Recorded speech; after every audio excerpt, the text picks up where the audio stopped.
Okay. Okay. That kind of parallel with being safe. Does that maybe parallel with doing well for the rider, meaning performing well for the rider? Yes. Oftentimes what I hear from passengers is like, oh, I don't want to mess up, I don't want to screw up, I want to be a good passenger. Because, hey, we're part of a team, and I don't want to be the weak link in the team. I hear that so often. Part of being a good passenger is, A, doing what you're doing here right now, gaining that additional education, but also having the desire and the motivation to improve as a passenger back there. So that means asking lots of questions, and I think it's important that if you have questions in this piece, we want you to ask those questions. So breaking it down, we talked about accelerating and decelerating, starting out and stopping for a rider. Let's talk about that for a passenger. When we're coming to a stop or when we're starting out, where do we want our hands? Okay, I'm seeing this. So do some of us have handrails that we can use? Some hand grabs on the motorcycle? That's a good place for them. What if there are no hand grabs available? Keep them on your legs. Relax, Okay. yeah. Just relax. Okay, relax is good. Close to your body. Close to the body. If we were to place them on the rider, where might we want to place them? Waist, hips. Yeah, absolutely. We want to avoid putting any pressure on the upper areas of the motorcycle.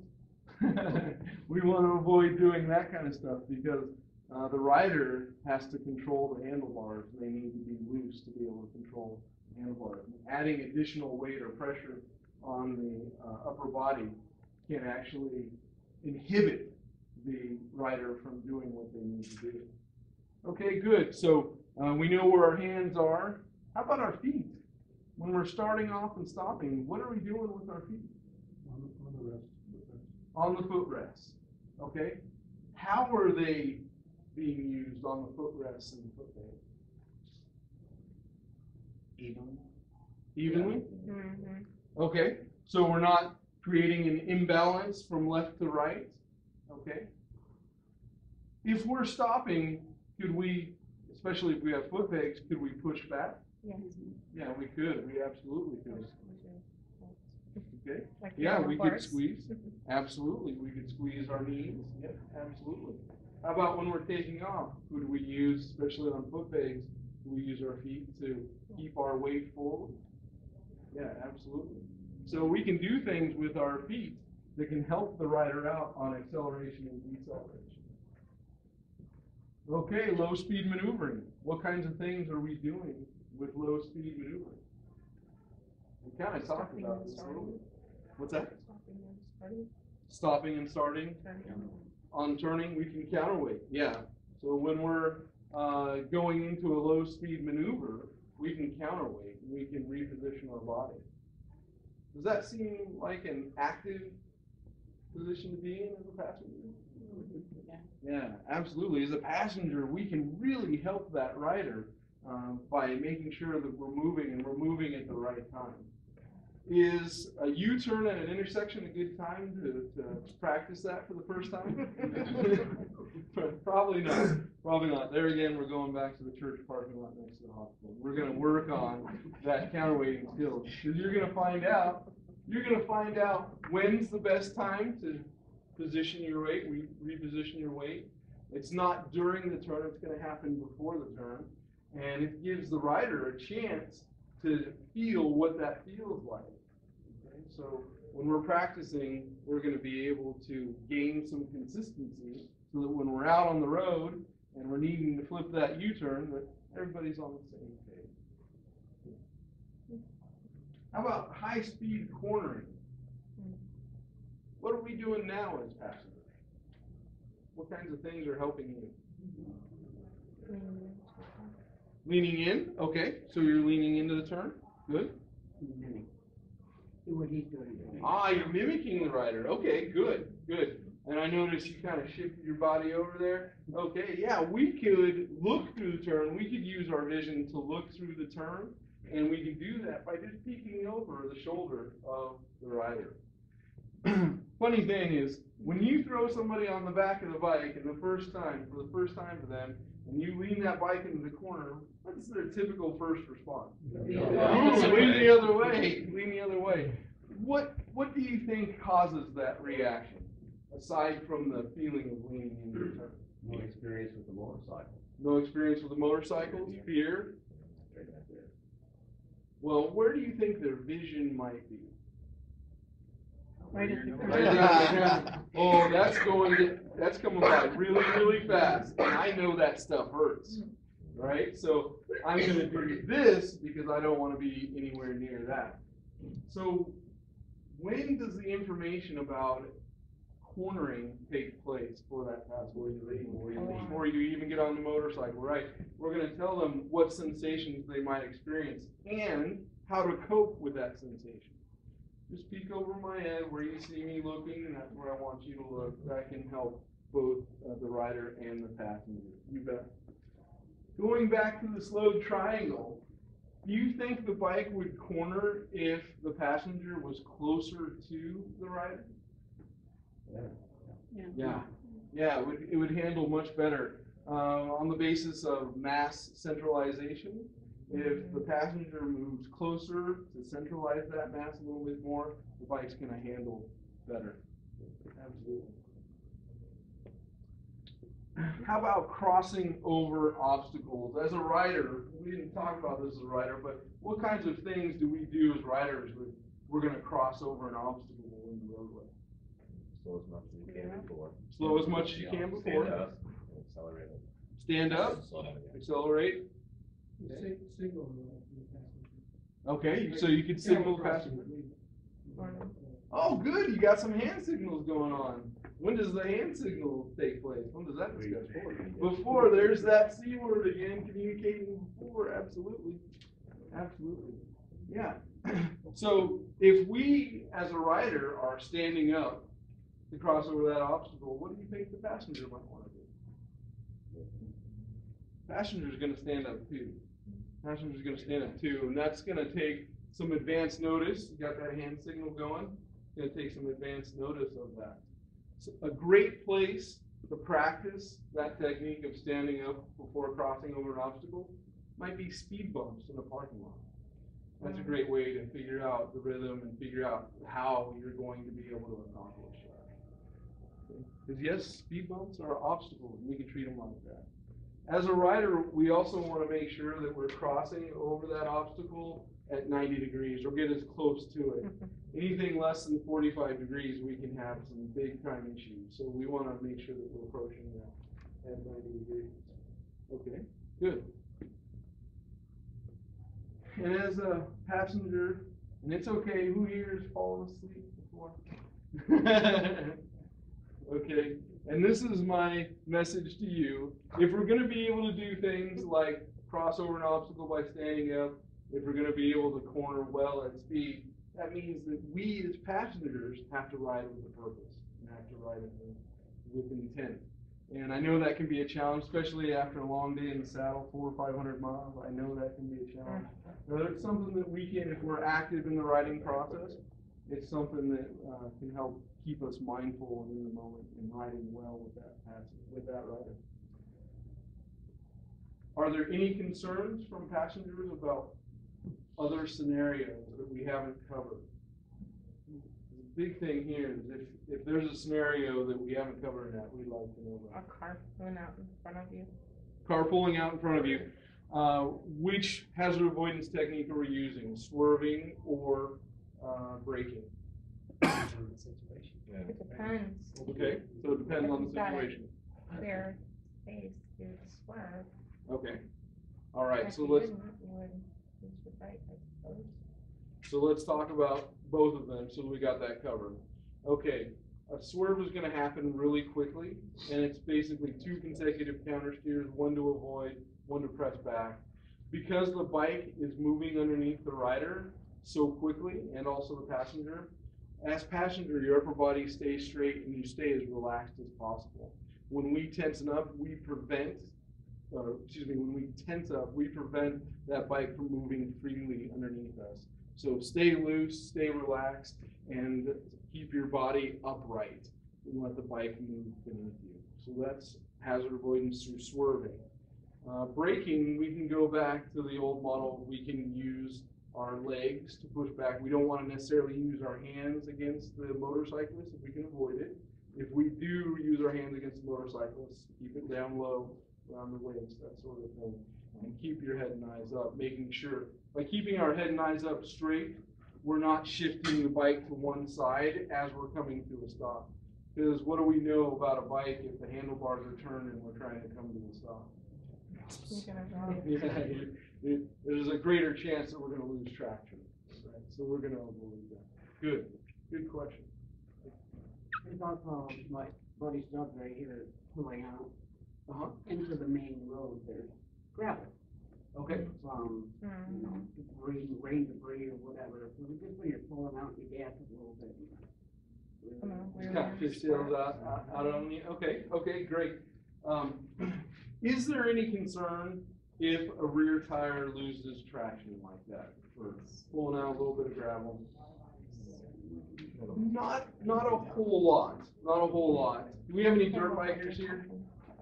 Okay, former dirt bikers.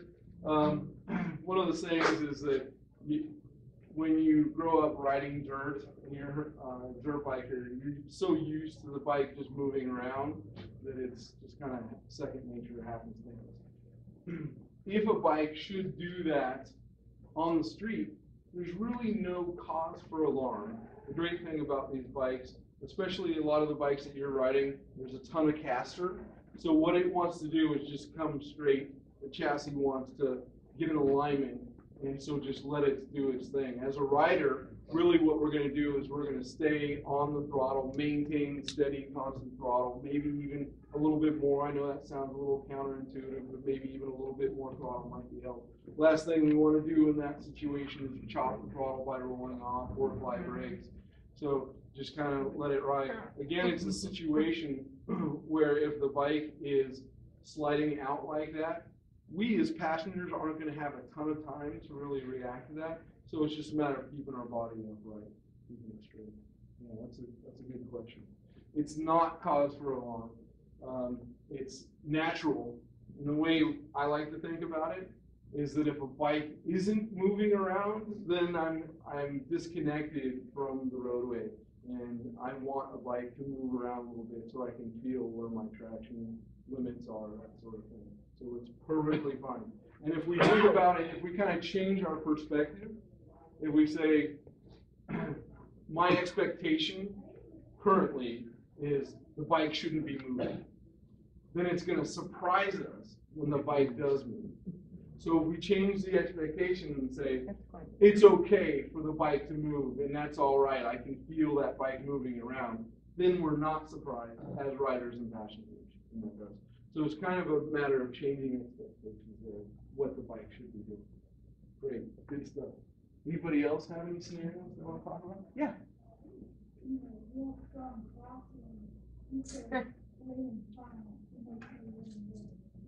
That's great. That's great. In fact, I just talked to somebody about this 2 days ago. So I kind of have to drill down with some questions here, if you don't mind me asking. What about the bike moving around makes you nervous or scared? Okay, you feel like the wind's going to blow us over. Okay, good. All right, that's good knowledge. Taking that one step farther, if we happen to get in a scenario where a bike should go over, what's your fear about the bike going over? Are you afraid of maybe hurting yourself, hurting the motorcycle, having a loved one hurt? Okay, all right. So we're afraid about ourselves. What we're getting to is we're getting to a fundamental fear. You're not really afraid of the bike moving around to the wind. You're not really afraid of the bike going down. The fundamental fear is that you're concerned about hurting yourself. So how do we overcome that? How do we remove that fear. One element is accepting it. And if we verbalize that I accept, should a crash happen on a motorcycle, I'm capable of accepting whatever the consequences are, and we verbalize that, that can help remove some of that fear. This is a strategy that we use for the top road racers in the world. When they've been in a crash, and I've been in a crash at 120 miles an hour, and you get up and you've got to be back on the bike, how do you overcome that obstacle? Well, we can apply some of that same understanding and psychology to average everyday riders who are commuting.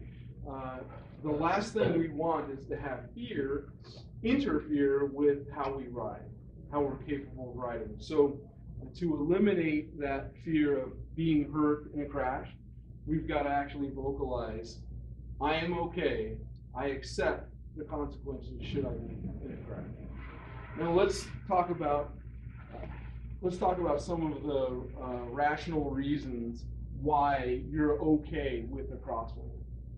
The biggest thing, especially with the bikes that you guys are riding, is that you have inertia on your side. So inertia is critical for a bike success. And the faster we go, the more inertia we have. So you may find there's a certain point where we have more stability. It could be 55 miles an hour, it could be 65 miles an hour, it might even be 75 miles an hour. And that momentary moving of the bike like that is okay. Again, like we talked about, the bikes, the chassis geometries, they're designed to want to be straight, so they're going to return to neutral. They'll want to return to neutral. The rider may have to provide a little bit of hand input, whatever, but it'll want to return to neutral. The other thing is that you've got inertia on your side, and that's why that bike wants to return to neutral. Does that answer your question? I know we took a circuitous route to get there, but that's how we kind of overcome that. Good. Any other scenarios you may want? Well, piggybacking off of that, not Yeah. necessarily the crosswind, but just any scenario that involves the bike, not rubber side down. Okay, so any scenario? What should the Yeah, passenger do? Okay, great. So what should the passenger do? If a vehicle should go down on the roadway, what should the passenger do? It's relatively the standard emergency procedures. If you are okay as a passenger and you're unsure if your rider is okay, it's the standard stuff. Are you all right? Are you okay? If there are people on the scene, if you're clear-headed enough, start providing direction. I want you to call 911. I want you to secure water or whatever may happen at that point in time. We want to avoid moving anybody in the case of an incident because we may actually create more harm. I know it's really tough if you have somebody there on the ground and you want to administer aid, but the best thing that you can do is to seek professional assistance by calling 911. There's actually a gal who provides emergency medical support courses. There's a motorcycle page called Phoenix Bike Nights, and they're promoting the next event, and I would encourage you to check that out. It's basically a course solely dedicated to what should I do if an incident should occur. Because it's a reality. I joke around a lot. Motorcycles have a side stand for a reason. They're inherently designed to fall over. Exactly. So, yeah. Good Not all question. Not all. That's true. That's true. I'd like to piggyback off the last comment, though. Going down, you can prevent some things too by being dressed properly. I mean, the only time my wife ever got really hurt was when we were taking pictures in South Dakota at a very slow speed on one of those very tight switchbacks. It was hot. It laid it in this asphalt. It hooked, and the bike went down. We were probably only going 15 miles an hour, but she tore her jeans. Hands were torn up because she'd taken her gloves off to take pictures. Now she never takes her gloves off. Always. Never. Boots, helmet, everything. All the time, no matter how hot it is. Absolutely. That's why we mentioned ATGAT. Yeah. And I write our newsletter that we send out on a monthly basis. And the topic, not for next month, but the following month, is how long it takes to recognize you're in a fall. And research from a University of Michigan scientist has determined 250 milliseconds. Now, when we talk about That's pretty 250 quick. milliseconds, it's not a whole lot of time to make decisions on what to do with your body. Good. Great questions, gang. Let's talk about next what to do with children as passengers. First question I have for all of us, is there a helmet law in Arizona? Yes. 18 and under, exactly. You know, under 18, I should say. Under 18, it's mandatory for children to have a helmet on. And it's got to be a DOT approved helmet. There's some out there that aren't, so make sure to understand what's going on in your kid's head. What's the repercussion if you are found driving with a child under 18 without a helmet?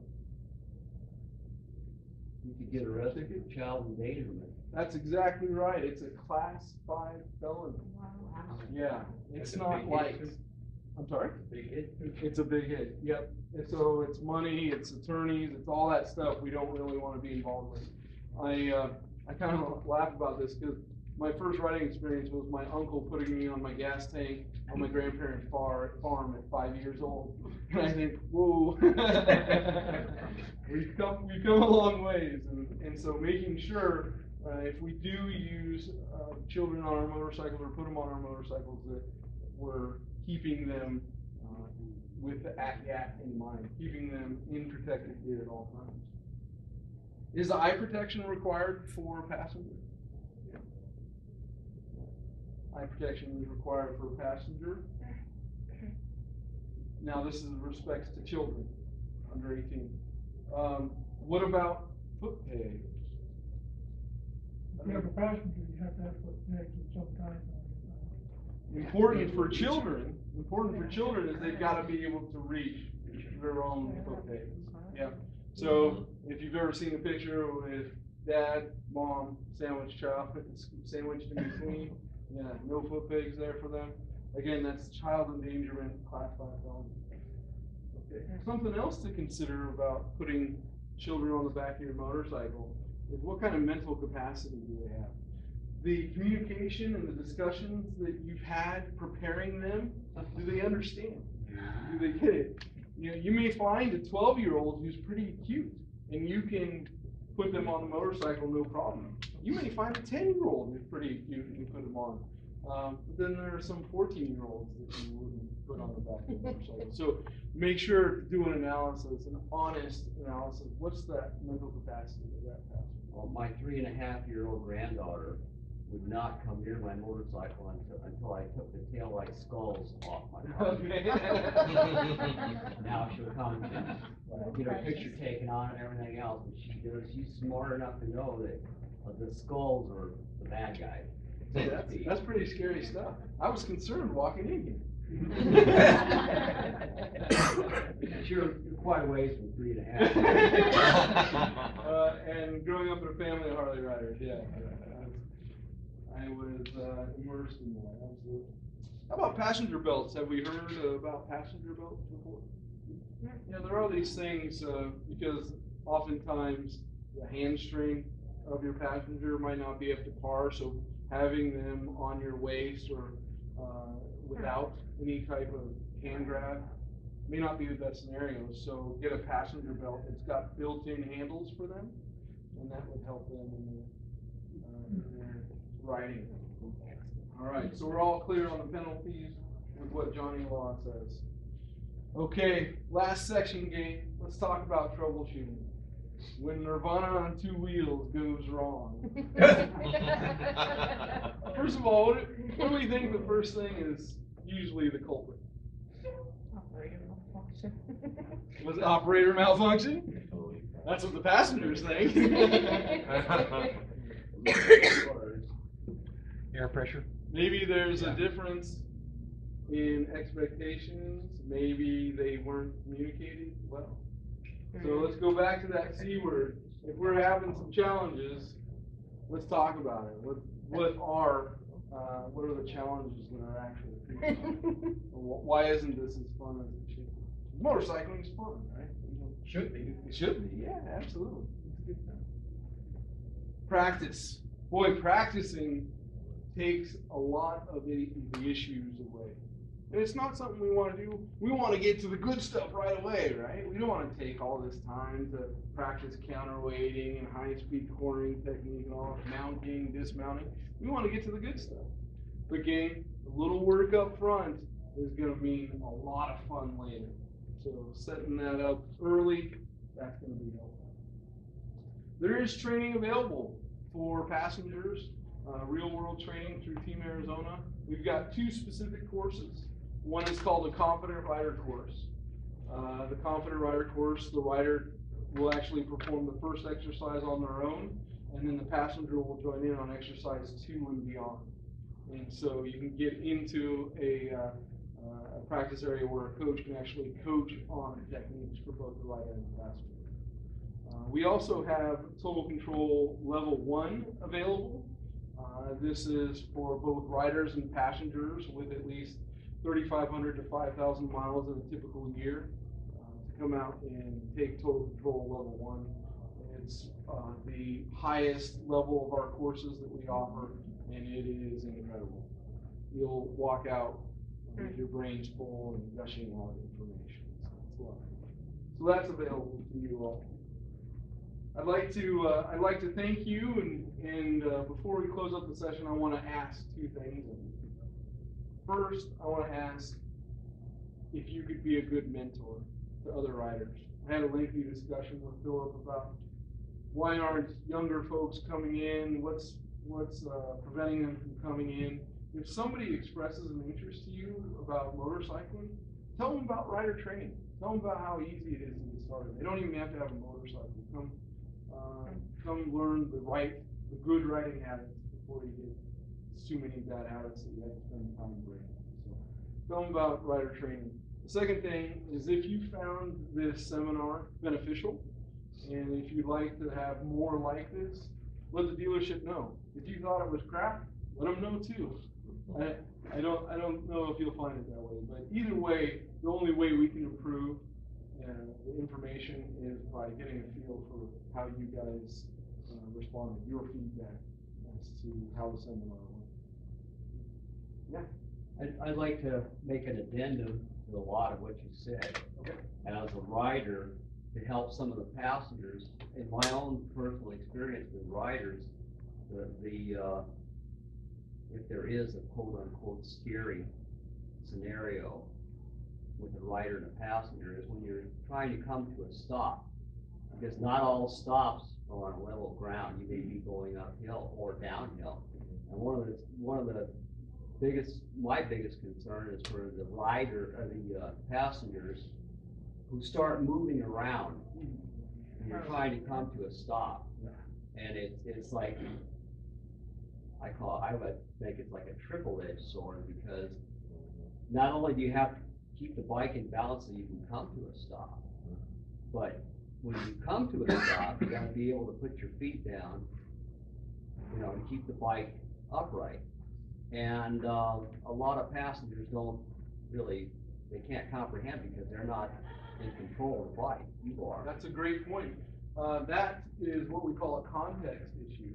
So if you have a passenger on the back of your motorcycle and they've never experienced what it's like to be at the controls, then they don't understand the effect that they're having. So that goes back to our C word of communication. If they don't have context for even being on a motorcycle, it's up to us as our riders to share, hey, when I'm coming to a stop, a lot of excessive moving around is going to make my job a lot harder. Yeah, great point. I kind of refer to that as silence is golden. A silent rider, very still, when you're in traffic, because, in-town traffic. Because you're right, that sideways movement is a killer. And especially if you're too up with traveling with tour packs, you just compounded the issue. Unless you're on a trike. Oh, there we go again. Good. Question.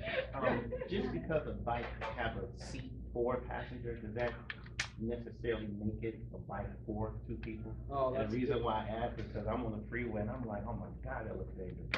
But there's a little seat for a person. Yeah. Just give it-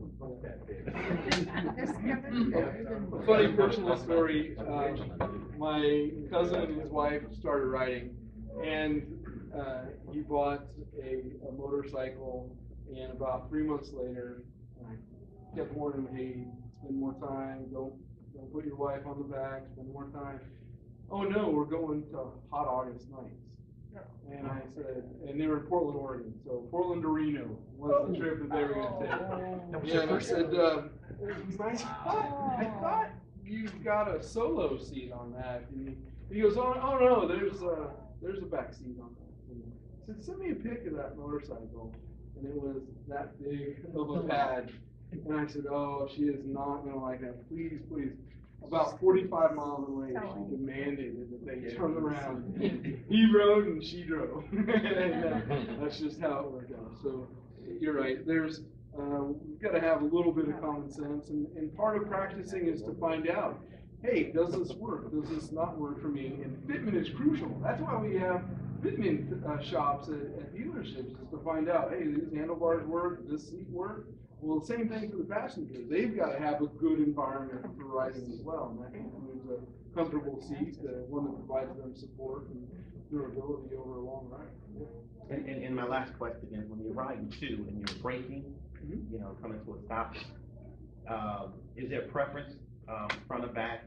Should you throttle down, somebody yell out the clutch to kind of, you know, because you're two, you know, you're stopping distance are longer, you got more weight, you know, how does that work? Well, you guys benefit from a lot of engine braking from the types of vehicles that you ride. And there's nothing wrong with engine braking, but for me, when I'm riding with a passenger, and this is preference, I like to use my brakes because I think I have fine control over the brakes versus the engine braking. And plus, what would I rather have to fix long term? Changing out brake pads or changing out a motor. Yeah. So for me, because I get more fine motor skill control with the braking, I'll squeeze in the clutch and I'll apply the brakes, and that way I can help keep that bathtub from sloshing around so much. So you would use your front opposed to your rear? I use both brakes. And understanding that we get about 70 to 80% of our stopping power from our front brake. And knowing how to use our front brake well is crucial. For some motorcycles, it could be up to 100%. My sport bike, my rear tire is not on the ground if I'm braking, so it's not really providing any stopping power. It's all in the front brake. But when we're talking about motorcycles, we're using both to get 100% stopping power. But in general, for cruiser bikes with long wheelbase, 70 to 80% on your front. Great question. Good. Yeah. This is a related question, but not part of the class. We did go to a class before, but I've been in a lot of discussions with motor riders on whether or not at a stop line could have the motor in gear, clutch in, or in neutral. I have for many years I'll confess I still do. Okay. Could you address that? That's great. I'm going to address that by asking other people. What do you do, Gabe? In gear. Depends. In gear? I have it. Depends. Depends on where you are. Depends on There's where nobody you are. around. Okay. And you can see that there's nobody around. I've read a report that says don't set with it in neutral because if you need to get out of a dangerous situation, you don't have that ability. But at the same time, I set in neutral because people around here like to run the lights. Yeah. So if I'm sitting in neutral and I get the green light, the time it takes me to put it in gear, most of the time the intersection will be clear. Okay. So it comes down to where you are, what situation you are in. Well, the Motorcycle Safety Foundation released their statement on this about 3 months ago. It's not a statement, but they released a safety article on this. And their preference is to be in first gear. As a rider who's been doing this for 20 years, I will be in first gear most all of the time. The lone exceptions may be if I've got cars packed behind me, 3 or 4 cars, now I've got a buffer there, and I know it's a lengthy light, I may drop into neutral, you know, just to give my clutch hand to rest or something like that. But if I see the yellow come on, I'm in first gear and I'm ready to go. I understand your point about that time it takes. Ultimately, we control and ease that clutch out, right? So there's a saying, never the first and never the last. So as a vehicle, you never want to be first in the intersection as a motorcyclist, and probably never the last. But it's a goal to shoot for. It doesn't always work out that way, but it's a goal to shoot for. Yeah. Does that answer your question? First gear, so you're ready to get up and go. Good. Anything else, Ken? You've been fantastic. You've been awesome. Really appreciate you coming out to share your passion with us. And if there's anything we can do, I've got some brochures about Team Arizona. You can visit us at motorcycletraining.com, and I've also got information on that total control class, level 1. We'll probably be doing total control courses this fall at the Buddy Stubbs location. So we're excited about that. Thank you. Thanks, Vicky.